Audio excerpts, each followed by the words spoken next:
नमस्कार बच्चों, कैसे हैं आप सब। मैं आपकी अपनी librarian Archana Gupta, SKV number 2A block Jahangirpuri से।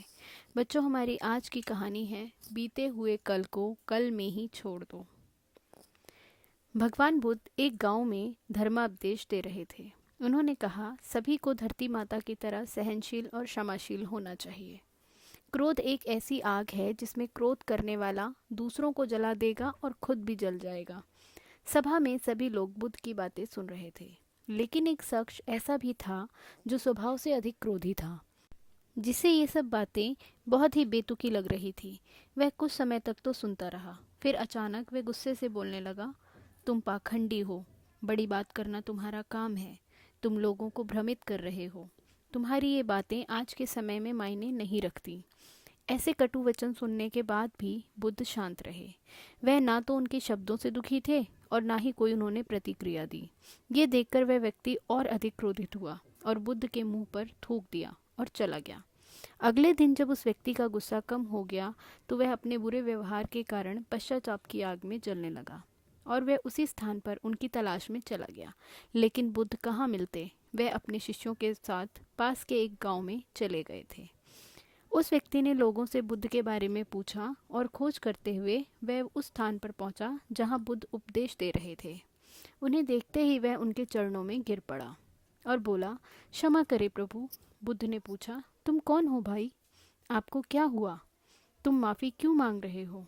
उसने कहा, आप भूल गए हो, मैं वही हूँ जिसने कल आपके साथ बहुत बुरा व्यवहार किया था।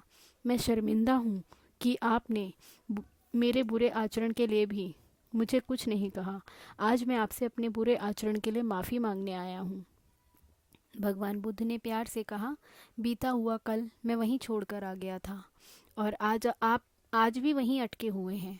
आपको अपनी गलती का एहसास है, आप पश्चाताप कर रहे हैं, तो आप स्वच्छ हो गए हो और आप आज में प्रवेश करो। बुरी चीज़ें, बुरी घटनाओं को याद करके वर्तमान और भविष्य दोनों को मत बिगाड़ो। कल की वजह से अपना आज खराब मत करो। उस व्यक्ति का सारा बोझ उतर गया। उसने भगवान बुद्ध के चरणों में क्रोध त्याग दिया और क्षमाशीलता की प्रतिज्ञा की। बुद्ध ने आशीष का हाथ उसके मस्तिष्क पर रखा। उस दिन उसके अंदर एक बदलाव आया और उसके जीवन में सत्य, प्रेम और करुणा की धारा बहने लगी। दोस्तों, कई बार हम अतीत में की गई गलती के बारे में सोचते हैं और फिर हम दुखी होते हैं और खुद को कोसते हैं। हमें कभी ऐसा नहीं करना चाहिए। एक बार गलती का एहसास होने पर इसे कभी न दोहराएं और वर्तमान को एक नई ऊर्जा के साथ मजबूत करने का संकल्प करना चाहिए। तो बच्चों, कैसी लगी ये कहानी आपको। बुद्ध के जीवन से हमें बहुत सारी शिक्षाएं मिलती हैं।